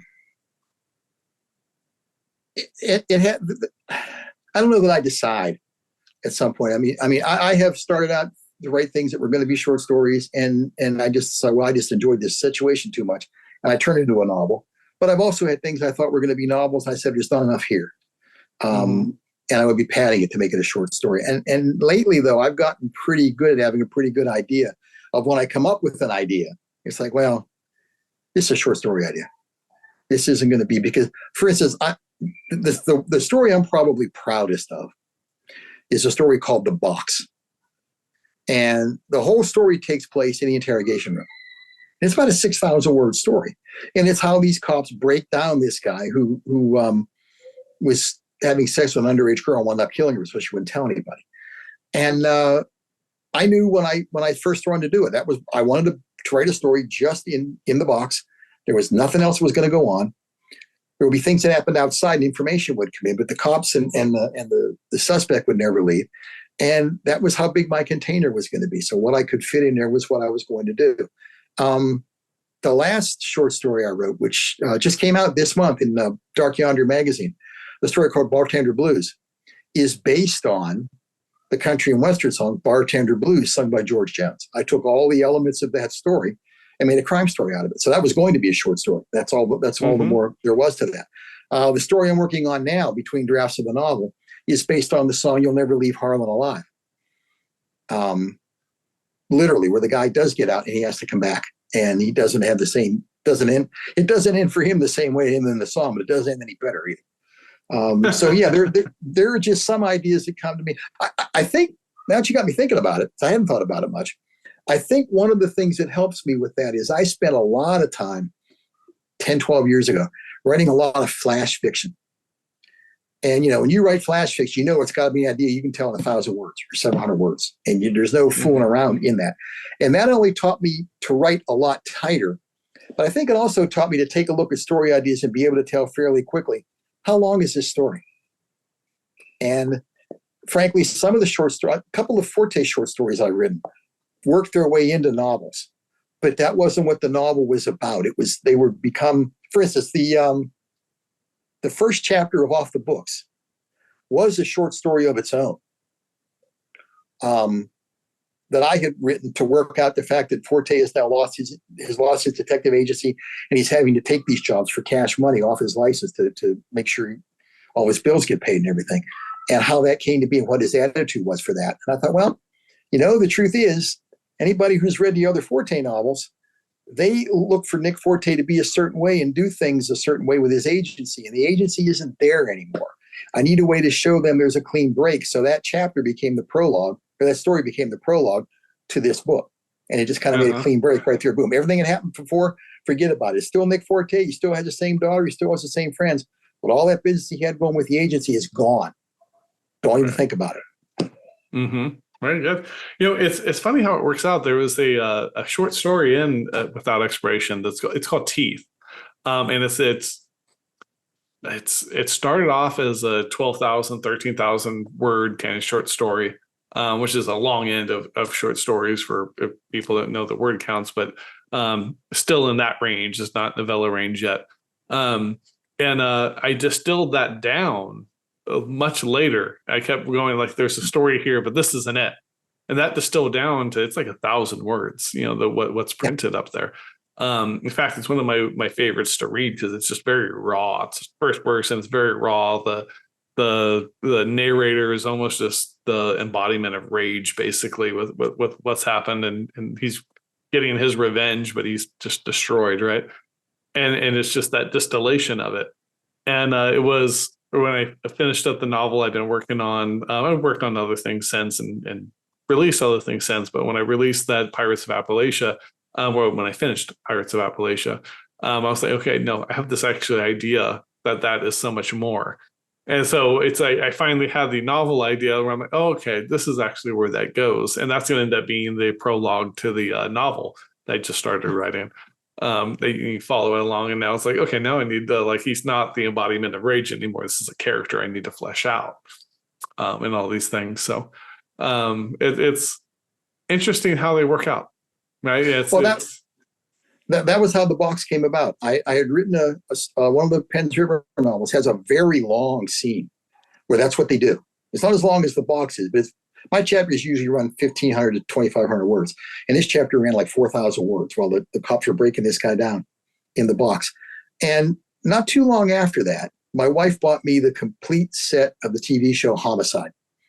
Okay. And, a great deal of Homicide takes place in box. That's the key part of that show is how they do these guys.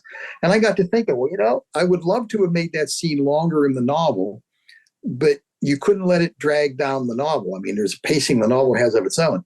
But I could put an internal pacing to something like that. And I wrote a draft and I liked it. And then it sat for, probably a couple of years till I retired. And I had more time to look at stuff. And I went back and read it and loved it. And went back and tidied it up and added a couple of things, took a couple of things out. And I sold it to the first place I sent it. And very good. Was delighted with it. I think it's as good as anything I've ever written. Right. Oh, awesome.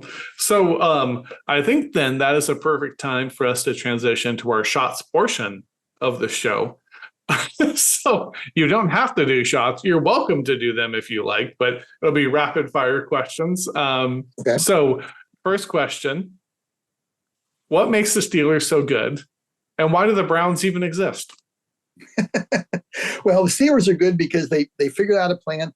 We talked before about believing in the process. You stick to a process, and while you might not win the Super Bowl every year, you never really get too bad, and you just have to fill things around. And that makes them easy for me to root for because they do have a certain philosophy and a process. And your second question, I can't answer. I got no friggin' idea. Amen. You and me both. And this is going to air way later, so let's see how much Nostradamus you have in you. Who do the Steelers draft tonight? They're going to draft a tackle, I think. A tackle? Okay. Yeah. The odds are good in your favor. So what's the worst piece of advice you've ever received? Wow.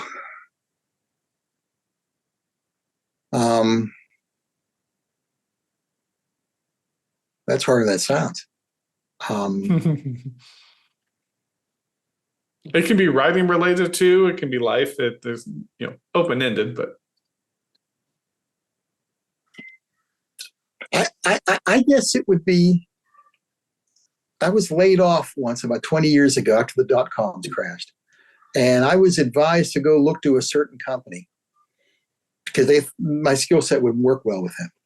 And at that time I was doing pre-sales consulting to, sell the stuff. And the guy met with me and we did a phone interview and we talked for over an hour and then he had me do a presentation, a dummy presentation for a new product they had come out to see how they liked it. And he said they loved the presentation. He was very happy with it. And I never heard from him again. He never returned any of my calls. So I'm pretty sure that he took my presentation and used large chunks of it himself. And now he can't have me around. But the friend who recommended I go talk to him, I asked him not to give me any more recommendations. We're still friends, but I said, I don't need any more recommendations. Right. You know what? It's so funny is he could have just hired you and still used all of that thing. Yeah. Like I just, yeah. My fun that would be, he would be afraid I would wind up taking credit for it. That I would want to tell people, yeah, I did that. And he couldn't have that. So I just disappeared. Right. Oh, very good. I mean, not very good, but it is what it is at this point. Have you ever witnessed anything inexplicable? I could say a few things about my former father-in-law, but I won't. Not really. I mean, I remember you asked that question of Austin Camacho when you had him on here a while ago. And Austin and I have very, very similar philosophies on that sort of thing. When I see something happen, generally speaking, the first thing I'm looking at is, okay, how did this happen? I'll give you an example. Several years ago, well, quite a few years ago, I got a phone call from my daughter and her mother asking me to come over because they weren't sure. They didn't want to say this, but they didn't know if somebody broke into the house or if they had a ghost. Can I come over? Mm-hmm. So I go scooting over there and I look. And what happened was they had in their attic didn't have like the fold downstairs. It just had a little panel that sat on top of like some molding. You have to put a ladder up there to climb up there. And what happened was it was off. It wasn't completely off, but it was askew. So you could see, it wasn't fitting tight in there. And they couldn't account for that. And I got up and looked around and looked at stuff. I said, oh, did you guys have a windstorm here last night, right? Because we did too. They said, yeah. And I said, well, look. And I went up and showed them. I said, the way the wind probably came through here, there's a little hole for the attic fan. I said, and the wind came in here and the wind pressure got fouled up. And between the fan running and the wind coming in, it created a little bit of a vacuum and it lifted this thing up. And then when it set it back down, it didn't set it down quite right. And to me, that was it. And I know they didn't buy it because my ex's mother actually had somebody come in and do an exorcism. but to me, it was just the wind, Right. Very good. Oh, so do you like true crime books, shows, podcasts, whatever you want to throw into the true crime kind of entertainment, bucket? And if so, what crime most intrigues you? It's funny you should mention that. I don't generally listen to a lot of them, but there was one that was out, probably 4 or 5 years ago now, called The Long Dance. And it was about a murder that was never solved, that was committed, probably 50 years ago now, in Orange County, North Carolina. And a crime writer, a friend of mine, in fact, a guy named Eric Pruitt, got together with a guy who had like TV and radio credentials, and they just started talking to people about this crime. And it's a 9-part series, and it is just fascinating. And they did such a wonderful job of talking to people and getting the recordings of the folks talking. And the truth is, they solved it after the police kind of let it fall through the cracks.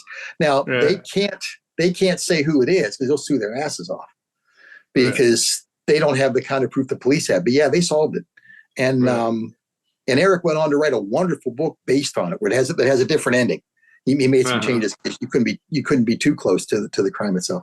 But the book is called Something Bad Wrong. So if anybody comes across the podcast, The Last Dance, or the book Something Bad Wrong, that's probably to me the best true crime. Well, the true crime, The Last Dance, The Long Dance. I'm sorry, The Long Dance is the best true crime podcast I've heard. And then the fictional book that Eric wrote after is also outstanding.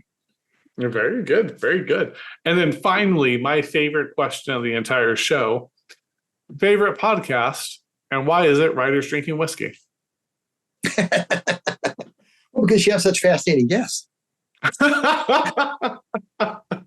Great answer. That's easy. Good. So then let's transition over. I know you were ready to read something for us. So if you have something you'd like to read, you can set it up and you can give the reading. This is going to require me to put my glasses on. Very good. My eyesight's no better than yours is. And this is from chapter 7 of Off the Books, the new book. Awesome. Nick Forte is in this small town in rural Illinois. He's based out of Chicago typically. And he has visited the local cops to look into something, and now he's returning to his hotel after dinner. The diner didn't serve alcohol, and a couple of beers would help me sleep. I didn't keep beer around the house anymore and wouldn't buy any for the motel room because people who drink alone are alcoholics, and I had enough problems as it was. Rusty's Lounge was only a small detour on my way to bed. The inside would be right at home in a relatively decent local hotel. The bartender wore a white dress shirt, no tie, with striped garters. The tables were 2 and 4 seaters with candles, the ambient light forgiving without creating a trip and fall hazard. Several couples shared tables. The bar was about half full with a 2-to-1 ratio of men to women. No seats where I'd have room on both sides, so I slid in between a man on my left and a woman on my right, both already engaged in conversation with members of the opposite sex. I ordered a Leinenkugel's draft and looked for a television set. The Cubs were on, but I watched it anyway. I'd sucked the foam off my second beer when the man talking to the woman on my right excused himself to go to the john. She moved away to make room for him just as I shifted forward to dislodge a knot in my boxers. We bumped. Her fresh drink spilled, but my shirt and pants kept most of it from ending up on the floor. We went through the standard ritual of mutual apologies. I volunteered to make things right. My drink's intact. Let me replace yours. It's only fair. Continue before she got the wrong idea. You're here with someone, and I'm only going to finish this before heading out. Her shields came down. I waved to the bartender, a guy who looked like he'd been there a while and still hadn't got used to the idea of having to wear shirt garters. He brought her a drink, and I paid about half what I would expect to in Chicago. The woman nodded in my direction. Thank you. You didn't have to do that. My pleasure. I'm clumsy enough to have to make sure people don't mind too much if it happens again, but not so clumsy it'll bankrupt me. She gave as much of a laugh as that deserved. Middle 30s was my guess. Average build with dark hair pulled away from her face and down to her shoulders. She had a quick and happy smile, but the fatigue in her eyes implied she'd seen enough of nights in bars like this. Her companion returned, passing behind me to get to his seat. She said, "And now it's my turn," and adjusted her stool to stand. I made a show of giving her as much room as space allowed. She smiled, nodded in appreciation, and went on her way. I resumed my seat in time to see the man she was with jerk a hand away from her glass. I pinned his other hand to the bar. "What did you put in her drink?" His face gave him away. "What the hell are you talking about?" I waved for the bartender. "Do me a favor. Keep this glass safe behind the bar and call the police." Took him only a couple of seconds to put it together. Eyed the other man with disgust and reached for the glass. Romeo darted his free hand to spill everything across the bar. "Oops." He half smiled. I let go of his hand, grabbed a handful of hair and slammed his face into the bar. He turned toward me, said, "Asshole." Not the response I had in mind, so I did it again, harder. Liquid sloshed from both our glasses. He put a hand to his face and stayed down. Blood dribbled from his nose to the bar. The bartender engaged. "Enough of that, or I'll call the police." I raised my hand, shoulder height, palms out. Call him anyway. It might be nice to have this jag all on file in case something like this comes up again. The barman hesitated until I told him I would if he didn't. It happened so quickly no one else noticed until a woman 3 seats down looked over and saw a bleeding man's face. That prompted the inevitable gasp and pointing, but no general tumult. The bartender handed bleeding man a towel as the woman returned. She ran the last few steps. "What happened?" I kept my voice low and even. "He put something in your drink." "Like hell I did. He wants to take you home himself." I raised an eyebrow. "So I what? Broke your nose and called the police? How's that supposed to work?" The woman looked from me to him as if trying to decide which of us had evolved a spinal column. Started to speak, pulled it back. Glared at a spot between the bartender and me. Sometimes I wonder why I don't just have the damn thing sewn shut. People made room on our way out. Then I made a mistake. I waited for the cops. The uniform arrived 10 minutes later. He could have passed for Detective Eastman's cousin. Might have been, for all I knew. Square head, stocky body, hair cut tight and right. Name tag read Harris. Ignored everyone except the bartender. "Was it you called us, Ace?" Ace nodded toward bleeding man, jerked a thumb my direction. "This one says he saw the one that's bleeding put something in a woman's drink. Asked me to hold the drink and call you. The other one knocked it over before I could, and this one," thumb toward me again, slammed his face into the bar. "Twice," bleeding man said through the towel. Harris turned to me. "What's your story?" What Ace said. Woman he'd been talking to went to the bathroom. He put something in her drink. I caught him. I didn't put no fucking pill in her drink. I never said it was a pill. Harris spoke to Ace. Did it look to you like he knocked a drink over on purpose? I'm no mind reader, but he had to reach across his body to do it. So, yeah, it sure looked deliberate. Bleeding Man said, this SOB had my hand pinned to the bar. I was trying to get it loose and the drink got spilled. That's all that happened, and I defy either of these pieces of shit to show different. Harris asked for my version. I'd already been here too long. Look, Officer Harris, we both know there's no case without the drink. I only asked Ace here to call you so there'd be a record in case this guy was involved in anything like this again. That's all. Harris sized me up throughout my speech. What's your name, Ace? Took me a second to realize he called everyone Ace, and I owed the bartender an apology. Nick Forte. Harris's face hardened. You the PI come by the house this morning? Talk to Eastman? I am. Where are you from? Bolingbrook. Where's that? Chicago? Closer to Naperville. You make a habit of telling cops that way how to do their jobs or breaking people's noses for no good reason? I can't say I make a habit of it. And to be fair, whether I had reason to break this nose is in the eye of the beholder. Never looked in Bleeding Man's direction. Harris spoke to the bartender, whatever his name was. Where's the woman? She left. You know her? Not by name. I've seen her in here a few times. She the kind to go home with someone she just met? I stepped in before the bartender could reply. What does that have to do with him putting something in her drink? Harris looked at me as if I were infringing on his oxygen. We don't know that for sure. Not after he went to some lengths to make sure the drink couldn't be tested. Looks to me like it's not just detectives you think you know better than. The injured party here, if there is one, is the gentleman with the broken nose. You want to press charges, Ace? Again, I got there first. Not if he's smart, he doesn't. He files. I'll demand a trial and make sure why I did it comes up in court. Might put quite a crimp in his sex life. Bleeding Man told me to go fuck myself and that he saw more ass in a toilet seat, displaying a level of banter that gave me insight into why he needed roofies to get laid. Ask Harris why he allowed me to talk like that. Ain't that slander or something? Harris continued to glare at me. His voice made it clear he didn't think any more highly of Ace, Bleeding Man, than I did. You'd have to sue for that. I doubt this is the kind of thing you want on court record, true or not. God damn it, he just can't break my nose because he says he saw me do something I didn't do. Do you want to press charges or not? Bleeding Man threw me as filthy a look as possible through a bloody towel. Fuck him, he's not worth the trouble. Exactly what I expected him to say. Harris tapped my arm. Let you and me go outside and talk. Glad to. I tossed a 20 on the bar, spoke to the bartender formerly known as Ace. For the drinks and for your trouble. He nodded. I'll remember this guy. I said, thanks. Bleeding Man said, and fuck you too, bartender. Very good. I love the place to leave it off there too. You should not ever say that to your bartenders because they're human people, but Ace Bleeding Man was a douche, and this is what happens. Awesome. So thanks so much for that. Thanks so much for coming on. Thanks for having a great time. Yeah, no, I love it. I always say that the show's a labor of fun. So, and every time it's fun, and also I feel like I learn things and things. So I enjoy the hell out of it.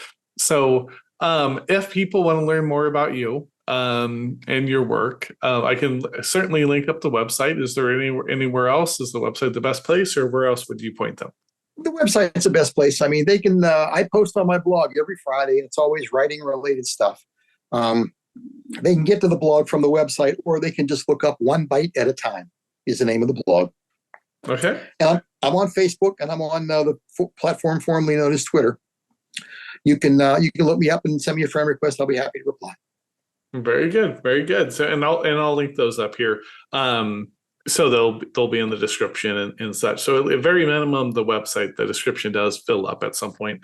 But I'll keep everything there. And so I always say the tradition of the show is it's last call. You don't have to leave, but you'll have to restart the video. The last piece I like to ask is if there was one piece of advice you'd give anyone watching. It doesn't have to be writing related, just life advice. What's one small thing that they could do to make their life just a little bit better? The best thing I can think of is something I've learned relatively late in life. It's sort of like the Serenity Prayer. Figure out early on what things you can't bear to put up with, and do something about them. And if you can't do anything about them, then just make peace with it. I mean, the world is an imperfect place, and there are things that you can't control that you should not allow to drive your life. Sure. Amen. Amen. Thank you for that.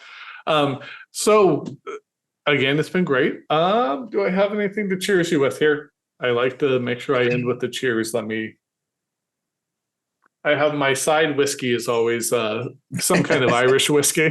So I have Green Spot here today. So I always keep just in case of emergencies, crack in case of emergency. Thanks so much, for coming on. It's been a real pleasure getting to know you and your work. Extra shots. For those of you who have stuck with us, thank you. Thank you for watching. Thank you for contributing. Thank you for making the show possible.